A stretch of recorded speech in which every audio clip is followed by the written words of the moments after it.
100%. ఎందుకంటే ఈవేళ మీడియా చాలా ప్రాధాన్యత కలిగినటువంటిది. ఏదైతే ప్రభుత్వం అందించేటువంటి సంక్షేమ అభివృద్ధి కార్యక్రమాలు ప్రజలకు చేరవేయడంలో కానీ, అదేవిధంగా ఏదైతే ప్రజల దగ్గర ఉండేటువంటి సమస్యలు ఏవైతే ఉన్నాయో ప్రభుత్వానికి చేరవేయడంలో మీడియా పాత్ర అనేది చాలా స్పష్టంగా మరి 4th ఎస్టేట్గా రాజ్యాంగంలో పేర్కొన్నాం. కానీ దురదృష్టవశాత్తు ఈవేళ సాక్షిని ఒక మీడియాలో భాగంగా మనం చూడవలసినటువంటి అవసరం లేదు. దీన్ని కూడా మనం ప్రజలకి ఎడ్యుకేట్ చేయాలి. ఎందుకంటే ఒక సిగరెట్ ప్యాకెట్ మీద మనకు ఉంటుంది పొగ తాగడం హానికరం అని.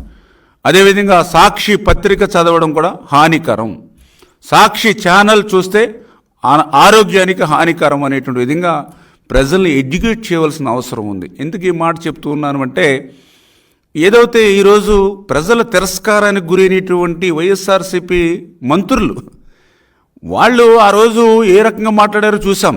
జగన్మోహన్ రెడ్డి ఓడిపోతే చంద్రబాబు నాయుడు బూట్లు తుడుస్తామని ఒకడు చెప్పాడు. జగన్మోహన్ రెడ్డి ఓడిపోతే మీసం తీసుకుంటానని ఒక మంత్రి చెప్పాడు.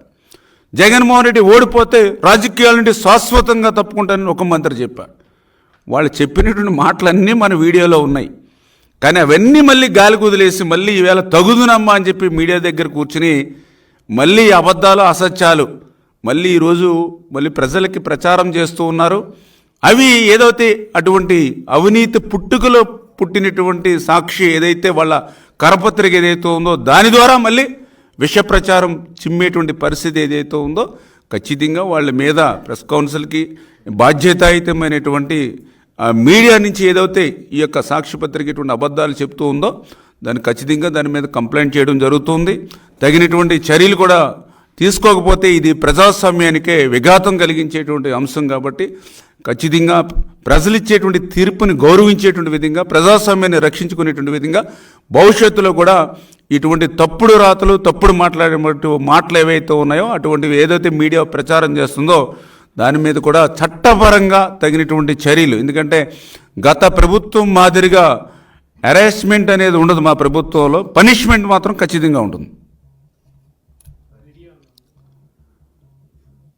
ఆ వీడియోస్ ఒకసారి ఏదైతే భారతిరెడ్డి గారు మరి ఏదైతే వీడియో ఆ రోజు ఇద్దరికి ఇస్తానని చెప్పి ఏదైతే 30,000 రూపాయలు ఇస్తానని ఏదైతే మాట్లాడారో మరి ఈ మంత్రులు ఎవరైతే మాజీ మంత్రులు ఎవరైతే ఉన్నారో మరి సిగ్గు లేకుండా ఏవైతే మాట్లాడుతున్నారో ఒక్కసారి మీ ఏదైతే మీ మాజీ ముఖ్యమంత్రి గారు సతీమణి ఏం మాట్లాడిందో ఒక్కసారి మీరే వినండి. 15,000 ఇద్దరు బిడ్డలను బడికి పంపితే 30,000 తల్లికి సంవత్సరానికి.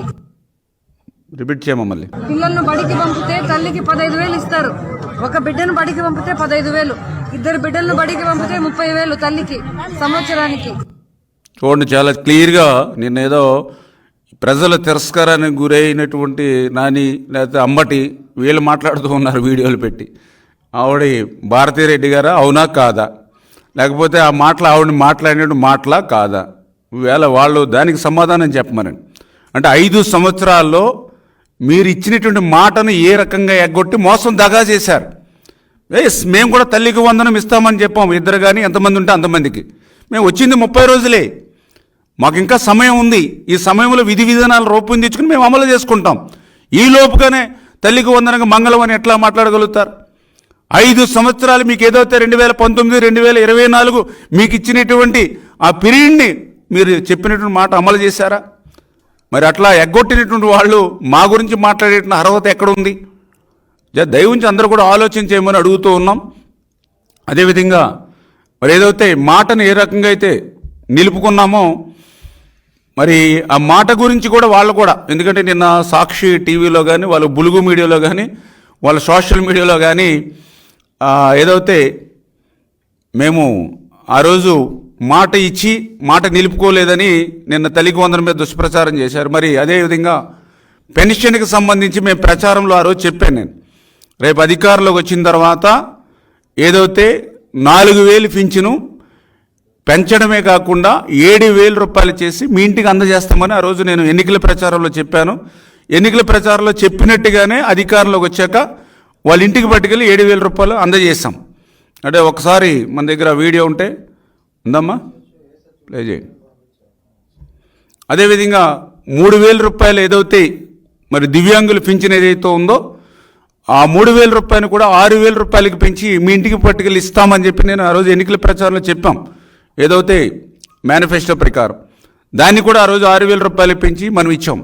అంటే ఈ వీడియోస్ వాళ్ళకి కనిపించవు. వాళ్ళు ఏదైతే ఇంకా అమల్లోకి రాకపోయినా, విధి విధానాలు రాకపోయినా వాటి గురించి మాట్లాడతారు. కానీ ఏదైతే ఈ 30 రోజుల్లోనే ఖజానా ఖాళీగా ఉన్నా, అప్పుల్లో ఉన్నా, మేం చేసినటువంటి పనులు ఏవైతే ఉన్నాయో అవి గురించి మాట్లాడడానికి వీళ్ళు ఎవరు కూడా ముందుకు రారు. ఓకే, ఇప్పుడే చూశారు ఏదైతే ఆ రోజు ఎన్నికల ప్రచారంలో, అంటే ఎన్నికలకు ముందు మేము ప్రచారంలో 4,000 ప్లస్ 3,000 7,000 ఇంటికి పట్టుకొచ్చిస్తానని ఆ రోజు చెప్పాం. చంద్రబాబు నాయుడు గారు, పవన్ కళ్యాణ్ గారు ఏదైతే హామీ ఇచ్చారో హామీని నేను ప్రచారం చేశాం. దాని ప్రకారం అధికారంలోకి వచ్చిన తర్వాత ఆ 7,000 రూపాయలు ఇంటికి పట్టుకెళ్ళిచ్చి మళ్ళీ అవి కూడా వాళ్ళు కాళ్ళు కడిగి గౌరవంగా, ఎందుకంటే మేము ఆ ఇచ్చేటువంటిది కూడా ఏదో సాయంగా కాకుండా అది మా బాధ్యతగా మేము ఆ రోజు వాళ్ళ ఇంటికి అందజేస్తాం. మరి దీని గురించి ఆ పేరుని అమ్మటి ఈ వీడియో వేసి చూపించవచ్చుగా. ఏదైతే అన్న మాట ప్రకారం వాళ్ళ ఇంటింటికి వెళ్ళి 7,000 రూపాయలు అందజేశారని చెప్పొచ్చుగా. నిన్న ఏదైతే తల్లికి వందనం, మరి మీకు 15,000 మీకు 15,000 మీకు 15,000 ఎవరైతే పిల్లల్ని చూపించి రేపు మేము ఇచ్చేది వాళ్ళకి చెప్పాం. దాన్ని నిన్న పేర్నాని గారు అదేవిధంగా అంబటి గారు ఉదాహరించారు. అందుకే నేను చెప్తూ ఉన్నా, ఇంకా విధి విధానాలు మేము తీసుకుని దాన్ని కూడా అట్లానే మేము ఏదైతే మాట ఇచ్చామో ఆ మాట ప్రకారం వాళ్ళందరికీ అందజేస్తాం. నేను ఏదైతే అబద్ధాలు అసత్యాలు మాట్లాడేటువంటి వాళ్ళకి ఏదైతే ఉందో వాళ్ళు ఎలాగ మారతారని నేనైతే అనుకోవట్లేదు. కానీ ప్రజలను ఆలోచించమని కోరుతూ ఉన్నాం. ఎందుకంటే ఆ రోజు మాట ఇచ్చాం, 7,000 రూపాయలు ఇంటికి పట్టుకొచ్చి ఇస్తానన్నాం, 7,000 రూపాయలు ఇంటికి పట్టుకొచ్చాం. వాళ్ళకి ధైర్యం ఉంటే ఈ వీడియోని కూడా ఆ రోజు ఇదిగో ఇట్లా ప్రచారం చేశారు, ఇట్లా 7,000 రూపాయలు ఇచ్చారు, మాట నిలుపుకున్నారని చెప్పి చెప్పాలి కదా వాళ్ళ ప్రెస్లో. అదేవిధంగా అదో ఆ రోజు 3,000 రూపాయలు దివ్యాంగులు పింఛను, 5 సంవత్సరాల జగన్మోహన్ రెడ్డి పాలనలో 3,000 రూపాయలు దివ్యాంగులు పింఛన్ని ఒక్క రూపాయి కూడా పెంచలేకపోయాం. మేము అందుకు జాతికి క్షమాపణలు చెప్తూ ఉన్నాం. కానీ ఈరోజు ఎన్డీఏ ప్రభుత్వం వచ్చాక 3,000 రూపాయలు 6,000 రూపాయలు పెంచి మాట నిలబెట్టుకుంది అని చెప్పి ఆ రోజు మరి ఈ వీడియో కూడా వేసి చూపించాలి కదా వాళ్ళు. ఏదైతే మేము ఆ రోజు ఎన్డీఏ ప్రభుత్వం వస్తే మళ్ళీ పంచాయతీల చుట్టూ, సచివాలయ చుట్టూ తిరగాలి, మళ్ళీ గాల్పుల్లో ఇబ్బంది పడతారని ఆ రోజు మేము చెప్పాం. కానీ దానికి భిన్నంగా అన్న మాట ప్రకారం ఇంటింటికి వెళ్ళి, గడప గడపకి వెళ్ళి ఒక్క రోజులోనే 95% మందికి ఇంటి దగ్గరే ఒక్కరోజే 95% ఇంటికి పింఛను అందజేశారు అని ఆ రోజు మరి ప్రెస్ మీట్లు ఇవి కూడా చూపించి చెప్పించుంటే బాగుండేది.